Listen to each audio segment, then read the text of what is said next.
jeune homme. Bonsoir. Quelque chose te tracasse? Tu n'as pas bonne mine. Répondre à cette simple question causerait votre perte. Sans le savoir, vous mettriez le doigt dans un engrenage, accepteriez une requête, puis une autre, et enfin, poussé par la promesse de résoudre tous vos problèmes, vous vous retrouverez devant un esprit qui vous hypnotisera pour accroître sa puissance. Détruite par le héros de Mob Psycho 100, c'est la secte des Smiley, et ses fidèles n'apprennent jamais. Aussitôt libérés, ils commenceront à vénérer leur sauveur, fondant la secte du casque psycho. On parle de pas moins de 580 000 adeptes qui retombent sous la coupe du même esprit, siphonnant leur énergie. Le monde a ainsi failli être dominé par l'une des religions les plus dangereuses des animés.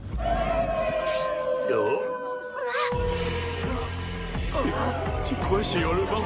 Voici l'ordre du loup d'argent, figure mythologique supposée venir les sauver lorsqu'ils seront menacés. Or, justement, la ville qu'ils ont fondée pour fuir le racisme est en proie à une maladie inconnue qui les rend violents. Véritable bénédiction, la présence de la déesse rassure les habitants et freine l'épidémie. Sauf que, comme la secte du Smiley, c'est une arnaque. La louve d'argent n'est qu'une humaine transformée, rêvant d'être une idole, elle a accepté ce rôle car l'ordre a un but noble, répandre l'espoir pour pacifier la cité le temps de développer un remède. C'est beau et surtout faux. Sans le savoir, elle contribue à un plan d'éradication des hommes bêtes. Lorsque son identité est révélée, l'épidémie se propage encore plus vite. Preuve est faite qu'ils sont dangereux, les humains ont une excuse pour les faire disparaître. L'ordre du loup d'argent fait ainsi partie de ces religions qui complotent. Au fin fond du désert, bien loin de la capitale, les habitants de Lior ignorent presque tout de leur monde. L'alchimie, ils en ont vaguement entendu parler,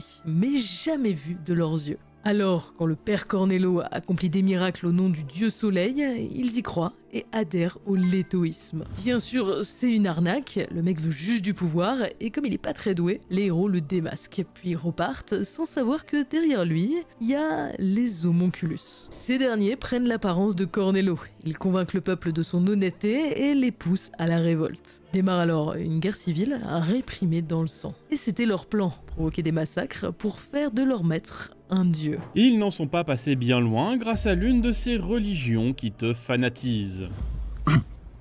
Je suis Kira.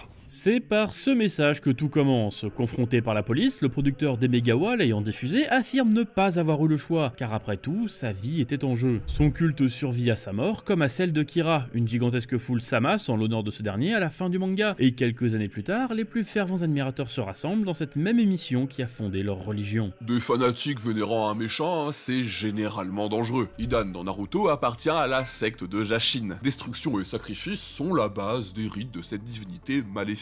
Parmi eux, un confrère, l'immortalité. Hidan l'a accompli, et plus tard dans Boruto, un autre le tente. Comme ça réclame beaucoup de sang, il rassemble ses victimes dans une fausse secte en leur promettant de revoir leurs disparus. Ces cultes ont généralement des objectifs moins personnels, ressusciter leur dieu, comme le culte de Zélève dans Fairy Tail, ou exterminer l'humanité, ça c'est plus Seal dans Evangelion, qui multiplie les massacres. Ouais, leur idéal est plus compliqué que ça, mais bon, en gros, je simplifie. Après, tout n'est toujours pas très clair, comme avec le culte de la sorcière. Fondé il y a 400 ans, il vénérait 7 calamités ayant causé des milliers de morts. 2 siècles plus tard, il se radicalise autour d'une seule, pourquoi aucune idée, puis une bataille entre deux factions change leur motivation pour, on sait pas. S'ajoute ensuite la sorcière de la vanité qui semble en manipuler certains, et des livres contenant des instructions que seuls les évêques peuvent lire, bref c'est le bordel. La seule chose qui est certaine, c'est qu'ils sont dangereux, n'hésitant pas à jouer au kamikaze. Le fanatisme ne se limite pas qu'au culte maléfique. Une religion vire au cauchemar en ayant les meilleures intentions, l'agnisme. Fire Punch est souvent présenté comme une histoire de vengeance.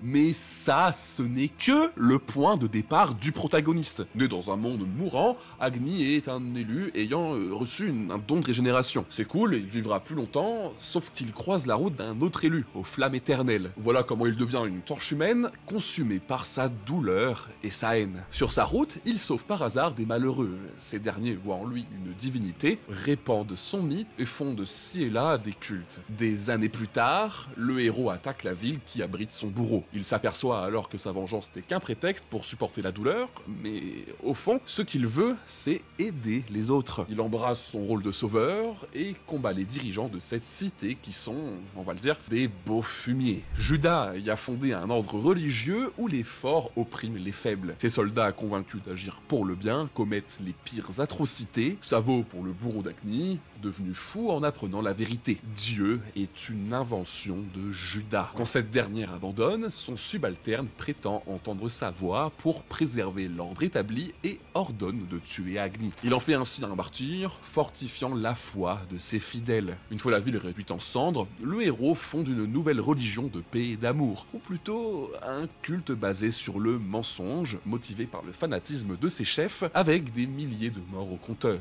Qu'est-ce qui le différencie de Judas ? Et puisque les mêmes effets conduisent aux mêmes conséquences, cette histoire ne peut que mal se finir. C'est là l'un des très nombreux messages de Fire Punch. Si la croyance apporte l'espoir, le clergé la transforme en l'une de ces religions qui te contrôlent.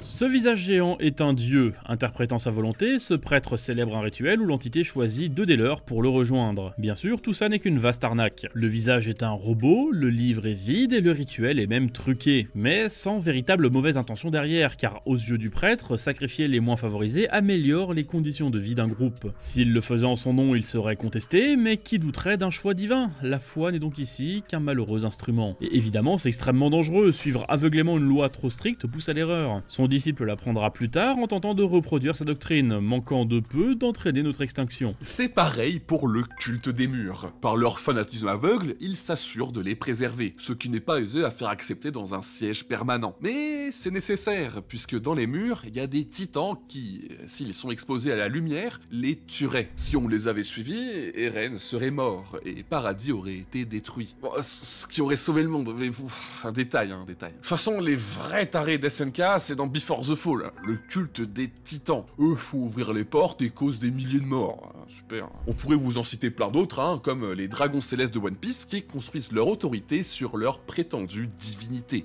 Une technique utilisée dans notre monde, le culte impérial dans la Rome antique, ou nos rois de droit divin en France. Mais eux, leur pouvoir était appuyé par la bénédiction du pape, qui apparaît souvent dans la fantaisie nippone, sobrement intitulée l'Église. Cette parodie de chrétienté est soit corrompue, soit une force oppressive, avec en bonus inquisition ou croisade. Et pourquoi pas les deux en même temps, le Saint-Siège dans Berserk. On le découvre à travers Mosgus, un inquisiteur fanatique qui empile les cadavres. Lors de l'arrivée des offrandes à son monastère, des milliers de réfugiés attendent autour. Il choisira une femme dont l'amour pour son enfant le touche profondément, et en échange, il la torturera atrocement. Une preuve de dévotion d'après lui. Bon, après c'est un énorme taré, mais ça ne s'arrête pas là. Je cite, « La doctrine actuelle du Saint-Siège n'est rien de plus qu'un outil pour servir son propre pouvoir politique. » Bon. Ils ont bâti leur église sur les temples païens pour faire disparaître les anciens dieux. Ils ont construit leur puissance sur l'asservissement et l'accaparement des richesses. Ils ont imposé un ordre moral qui leur est favorable, condamnant les autres à l'hérésie. Tout ça en prétendant agir pour le bien, pour au final se mettre malgré eux au service du mal incarné. On l'a vu à plusieurs reprises, manga et animé dénoncent les dangers d'un clergé qui impose un mode de vie. Et pour cause, au Japon, ça n'existe pas. Enfin, c'est compliqué. En 2013, 72% déclarent n'avoir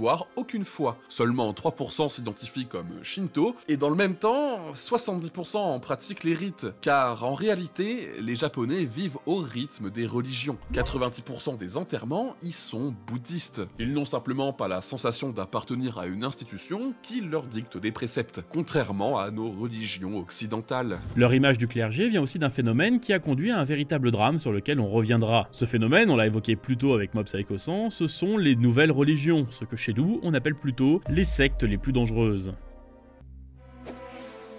Qu'y a-t-il de plus innocent qu'un club sportif? Le héros de Tatami Galaxy les rejoint pour profiter de sa jeunesse, mais il se sent constamment en décalage jusqu'à apprendre la vérité. C'est un outil publicitaire pour une entreprise de produits bio, Douceur. Pour grimper les échelons du club et avoir une chance de passer du temps avec la fille de ses rêves, il faut acheter. Ça, c'est un mécanisme d'embrigadement. Promettre quelque chose à quelqu'un, puis le faire courir en lui donnant juste ce qu'il faut pour l'empêcher de partir. Sa récompense ici, c'est un stage au cœur de douceur. Il s'avère que leurs produits ne sont ni bio ni faits main. Par contre, leur patron, c'est un véritable gourou avec une prophétie de fin du monde, et si vous voulez survivre, il faudra acheter. Ça s'accompagne de rituels vous forçant à révéler vos faiblesses pour encore plus vous lier au groupe, avec en prime la menace d'être poursuivi si vous tentez de partir. Heureusement, une main tendue lui permettra d'en sortir, mais 2 ans de sa vie seront partis en fumée.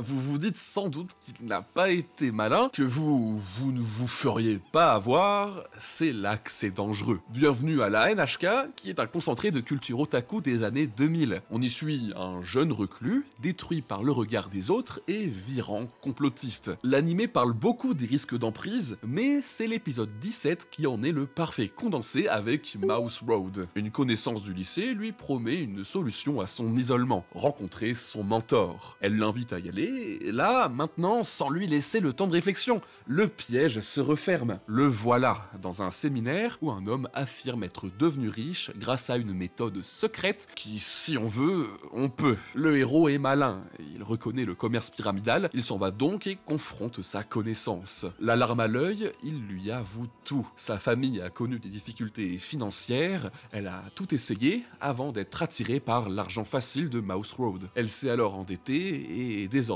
prisonnière, car seuls les meilleurs s'enrichissent. Et justement, le héros est intelligent, lui saura y arriver. Mais oui, ainsi commence sa success story. Et pas du tout, il s'est juste fait entuber. C'est ça le danger. Se penser hermétique et plus malin que les autres nous conduit juste à abaisser notre vigilance face à des gourous qui ne cessent de s'adapter. Dans les années 2000, le commerce pyramidal dominait, mais avant ça, il y avait autre chose qu'on retrouve dans Cowboy Bebop avec Scratch. 20 000 fidèles les rejoignent et rapidement, les morts se compteront par dizaines. Pourtant, ils continueront à recruter en permanence. Comment font-ils ?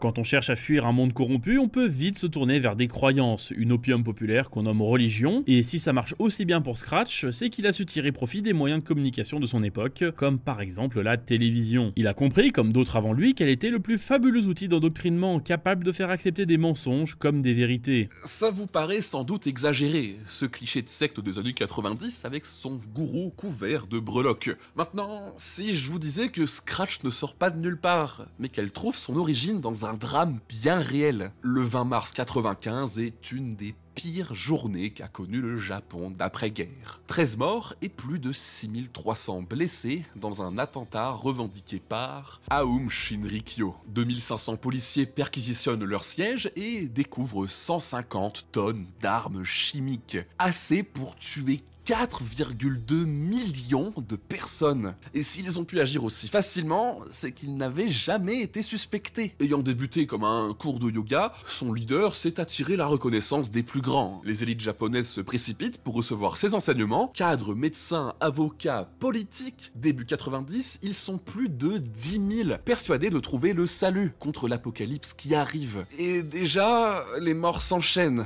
Regardez leur page Wikipédia, la liste est longue. Mais la culture du silence en interne est si forte, garantie par l'assassinat de ceux qui voudraient parler, que rien n'en sort. Leur image publique était donc bonne, soutenue par des publicités animées à la télévision, jusqu'à réussir à diffuser un message subliminal dans un épisode de City Hunter.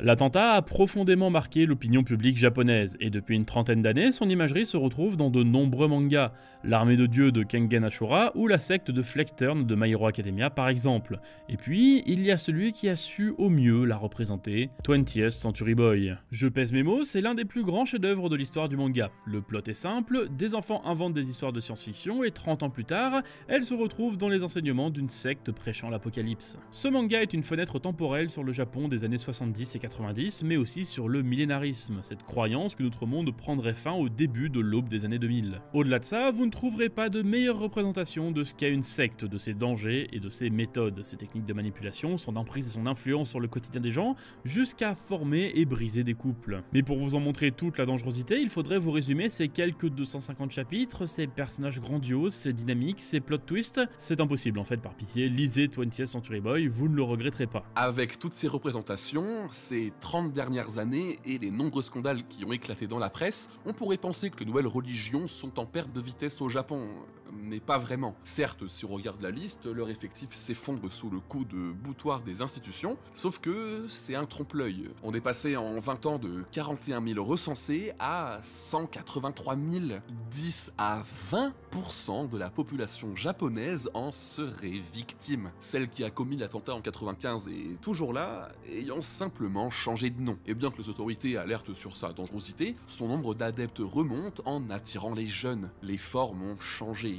Au cours de yoga se sont ajoutés le développement personnel, le bien-être, le complotisme, le survivalisme. Les canaux sont nombreux, et ça nous concerne aussi en France, avec malheureusement des morts. Ce sont les femmes qui en souffrent le plus, souvent victimes des pires abus. Une réalité déjà décrite dans Mirai Nikki avec la secte des Omekata, une arnaque parmi tant d'autres où le gourou encourage ses fidèles à consommer leur jeune prophète. Et c'est là en réalité qu'on trouve celle qui mérite le titre de religion la plus dangereuse des mangas. Inquiète pour la maladie de sa fille, sa mère se tourne vers la foi.